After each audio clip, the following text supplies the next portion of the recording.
The mountains were black with smoke. High above the peaks, on a throne of stone and fire, sat the Dragon King.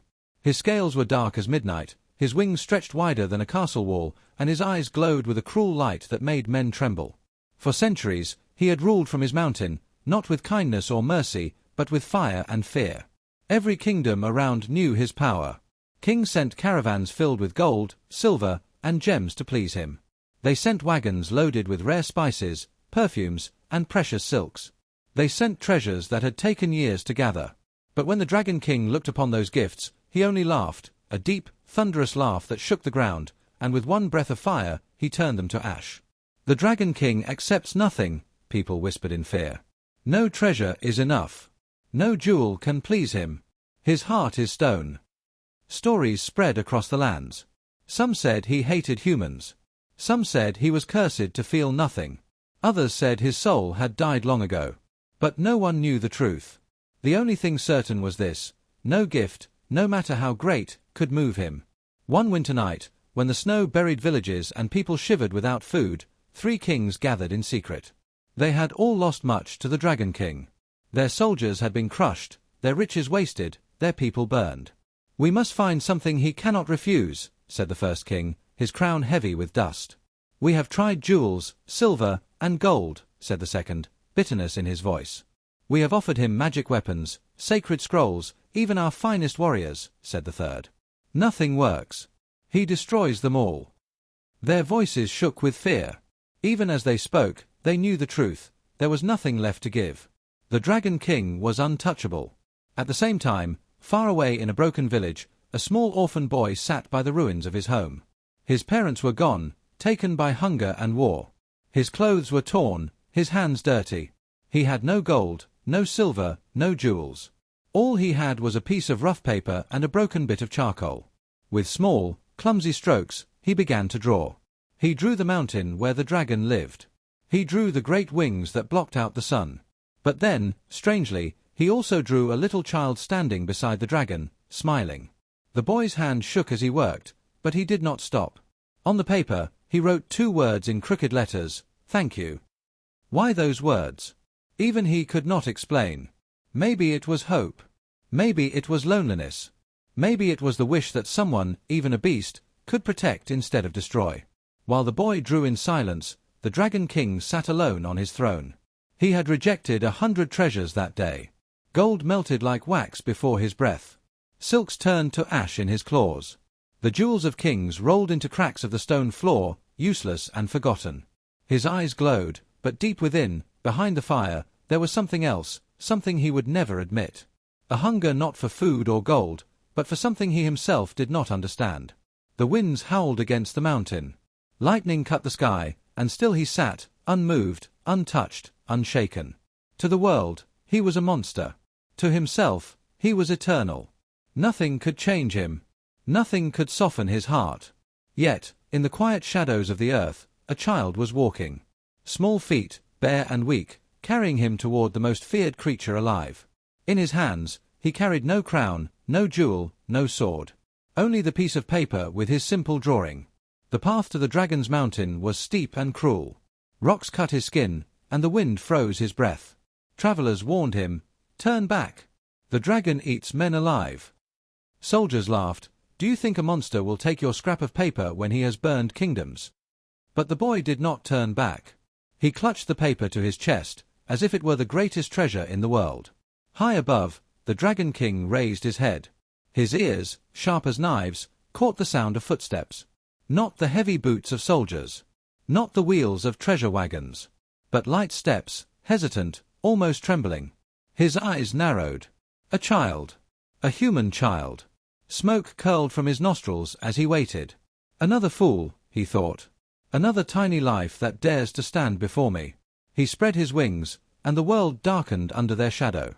The boy climbed higher, step after step, until the firelit throne stood before him.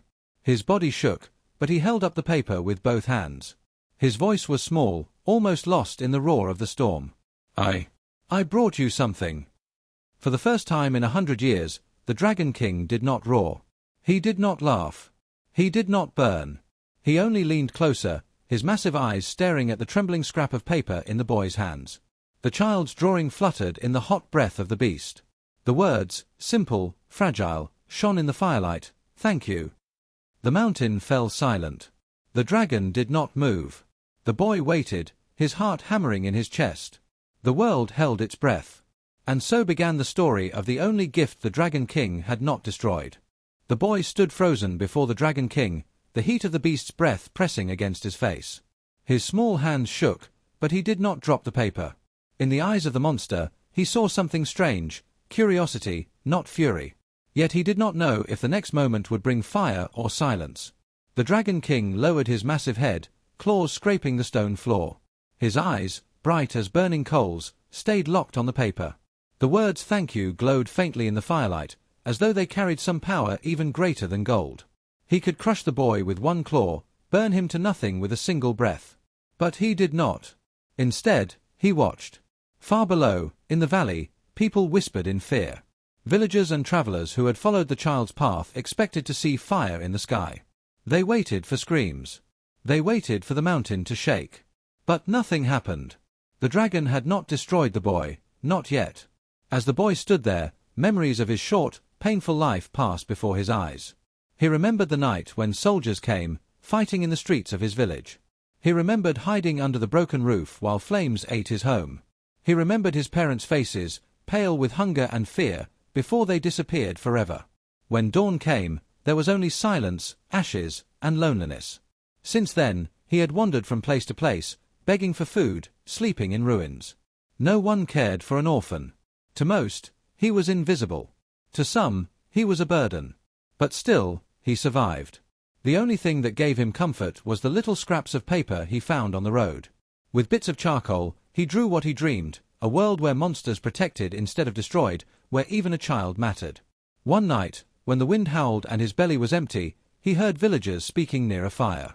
They told stories of the Dragon King, how he had rejected every treasure, how kings knelt before him and still were turned away. One old man laughed bitterly. "Even gods cannot please him," he said. "He is heartless. No gift can touch him." But the boy, sitting in the shadows, thought differently. If treasures could not reach him, then maybe something else could. Something small, something no king could offer. A gift not of wealth, but of heart. And so, with trembling hands, he drew. He did not draw the dragon destroying. He drew the dragon watching over a child, as if guarding him. At the bottom, he wrote the two words that had lived in his heart for so long, "Thank you." It was foolish, he knew. Dangerous. But he had nothing else. No sword, no shield, no coin. Only that paper. And deep inside, he felt a whisper. What if the dragon was not as unmovable as the world believed? What if no one had ever given him something simple, something honest? The journey to the mountain had been cruel. Each step was heavy with fear. The air grew colder, the path steeper. Sharp rocks cut his feet. His stomach ached with hunger. Yet he climbed on, holding the paper close as if it were the greatest treasure in the world. He remembered the warnings along the way. Soldiers sneered at him.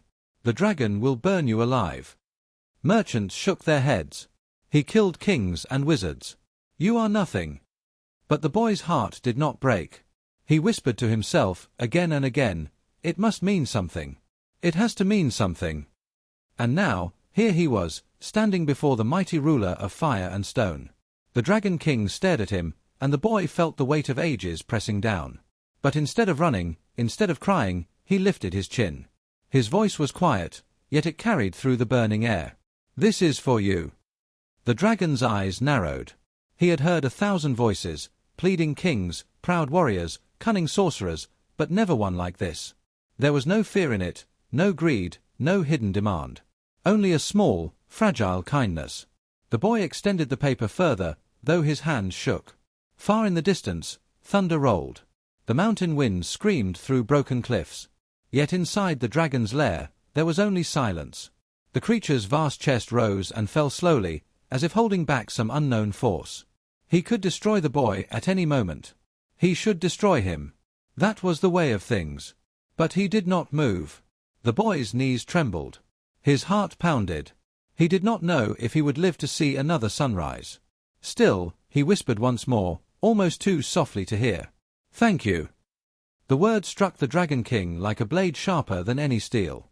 A flood of memories long buried stirred within him, echoes of another time, a time when he had not been alone, when the world had not only feared him. The fire in his chest twisted, not in rage, but in something older, something heavier. He pulled back his head slowly, the earth groaning under the weight of his movement. The boy's paper, fragile and small, fluttered in the heat but did not burn. The dragon's gaze lingered on it, as if bound by invisible chains. In the valley below, the villagers gasped. The mountain had not exploded in fire. The child had not been turned to ash. Instead, the impossible had happened. The Dragon King had paused. The ruthless ruler of centuries, unmoved by kings, untouched by wealth, had hesitated for a single child.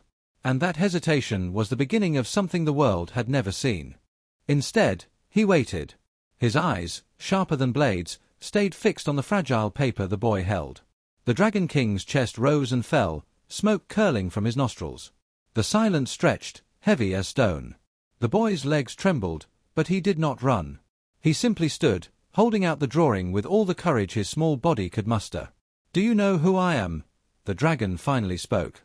His voice rumbled like thunder, shaking the very walls of the cavern.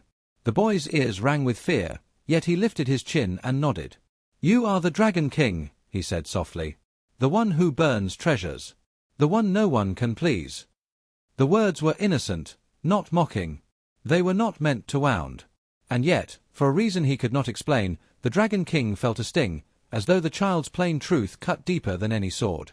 "Then why come here?" the dragon demanded, his tail slamming the stone floor. "Do you think your scrap of paper will save you? Do you think I need this?" The boy shook his head. His voice was small, almost a whisper. "No. I just wanted to give it to you." The dragon leaned closer, his massive eye filling the boy's vision. Fire burned behind the dark pupil, hot enough to reduce him to ash in an instant. Yet the boy did not flinch. He pushed the drawing forward, his tiny hands trembling but steady. The image on the paper was crude, shaky lines drawn by a child's hand. It showed the great dragon with his wings spread wide, but not in rage. In the picture, the dragon's body curved protectively around a small figure, a child. Beneath it were the two words, uneven and crooked but clear, "Thank you." For the first time in centuries, the Dragon King did not know what to do. His mind, always sharp, always cruel, found no answer. Why had the child come here? Why had he dared to draw such a thing? What was there to thank him for? Memories stirred, faint and unwanted. Long ago, before kings feared him, before he became a symbol of terror, he had known voices that did not tremble. He had known laughter that did not fear his fire. But those voices had faded, those memories buried deep beneath anger and pride. Yet now, one small child had brought them back with nothing more than a simple drawing. "Why?" the dragon asked again, but this time his voice was lower, softer. The boy looked down at his feet. "Because everyone hates you. Everyone fears you. But I thought maybe no one ever told you something nice. Maybe no one ever thanked you. So I wanted to." The cavern echoed with silence. Outside, the storm raged, lightning flashing across the sky. But inside, the Dragon King did not move. His wings stayed folded, his fire held back. The words of the boy echoed again and again in his mind. No king had ever spoken to him without fear or greed. No sorcerer had ever dared to face him without wanting something in return. But this child, this fragile, broken orphan, had offered him the one thing no one else had, kindness without demand. The dragon's claw twitched. With care unlike his nature, he reached forward and plucked the drawing from the boy's hands. The paper was so tiny, so weak against his massive talons, yet he held it without tearing. He studied it closely, his eyes narrowing, his breath heavy. The boy waited, every heartbeat louder than thunder. If the dragon destroyed it, he would be gone in an instant. If the dragon kept it, he did not know what would happen. Then something happened no one in the world would believe if they saw it. The Dragon King did not burn the drawing. He did not laugh at it. He held it close, almost protectively, and his chest rumbled with a sound that was not anger. The boy blinked. It almost sounded like a sigh. Outside, the villagers who watched from the valley below gasped when they saw the glow of fire stop. For the first time in living memory, the dragon had not destroyed a gift. The orphan's heart beat faster. He felt his fear soften just a little. He whispered again, barely audible, "Thank you for listening." The dragon's eyes flickered, a storm of emotions hidden in their depths. Rage, pride, loneliness, and something else, something fragile, something dangerous.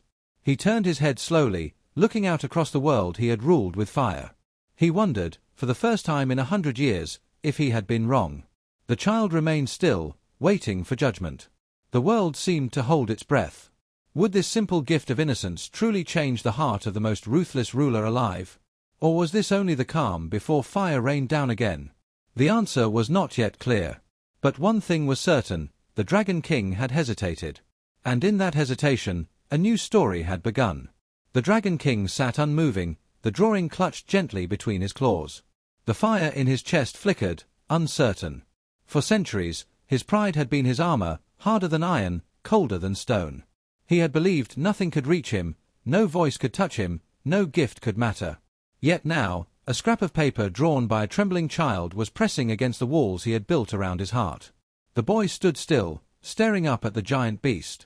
His body trembled, but his eyes did not look away. There was no fear in them anymore, only hope. The Dragon King found that gaze unbearable. No one had ever looked at him like that, not with trust, not with kindness.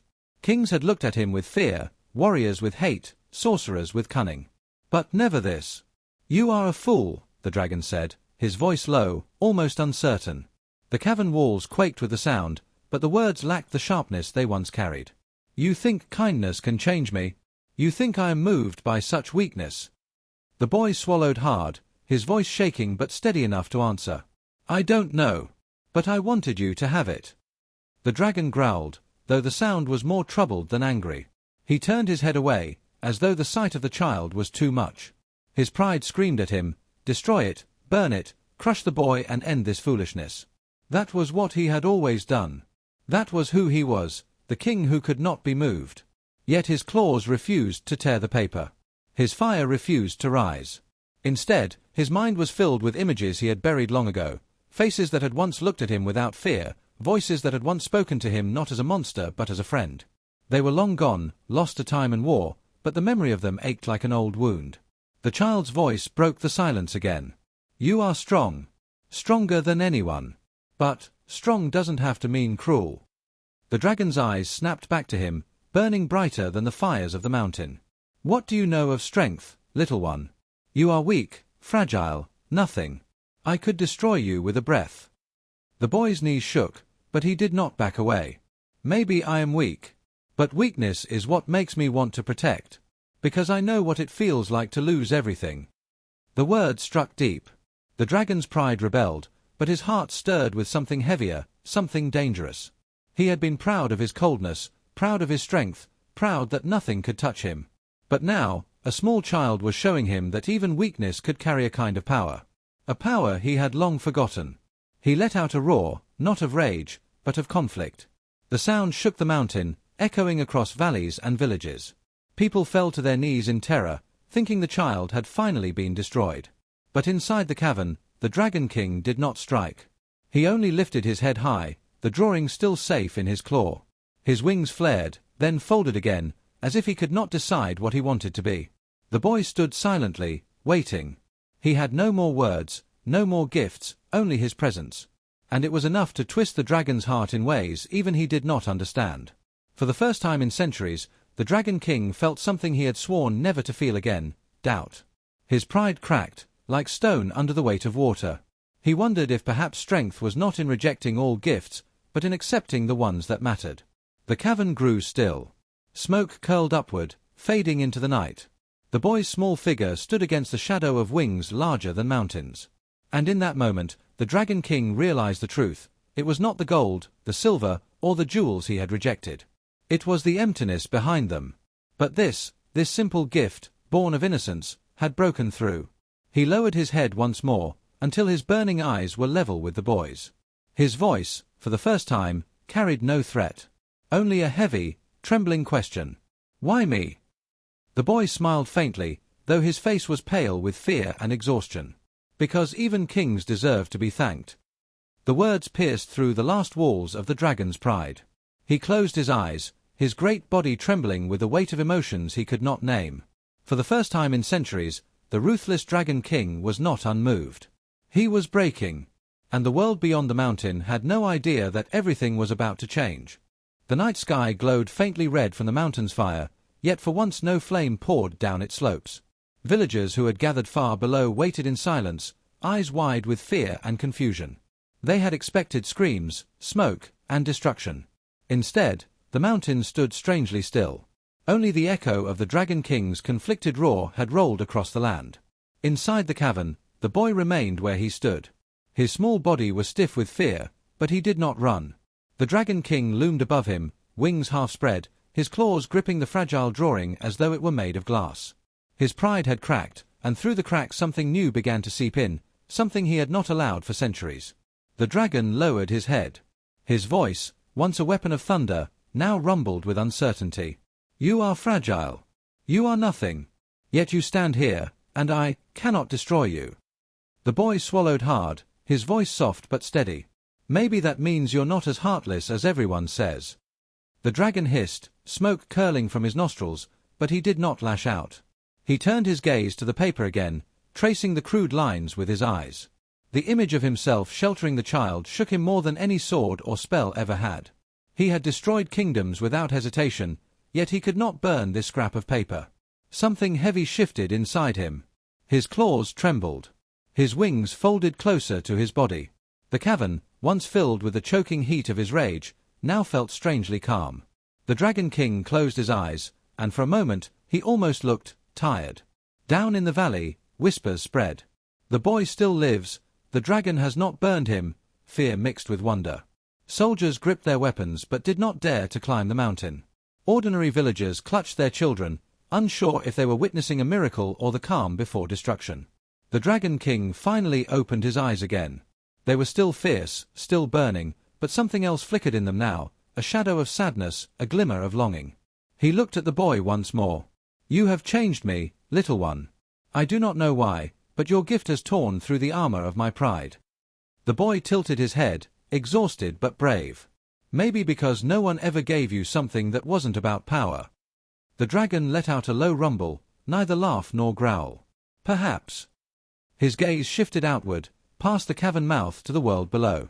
For centuries he had ruled through fear, watching humans bow or burn. Yet now, with one child's drawing, he questioned everything. The mountain groaned as the Dragon King spread his wings wide, the air trembling with their force. The villagers below screamed and dropped to the ground, certain the beast would unleash fire. But instead of flame, his roar filled the night sky, not of rage, but of warning. "Go," he commanded the boy softly, his voice cutting through the thunder. "Leave this place before I change my mind. Yet know this. I will not burn tonight." The boy's heart leapt. He bowed clumsily, then stumbled down the rocky path. When the villagers saw him alive, clutching nothing but empty hands, their cries rose in disbelief. The dragon had spared him. The dragon had spared them all. For the first time in living memory, the villages at the mountain's base slept without fire raining down. For the first time, the Dragon King kept a gift.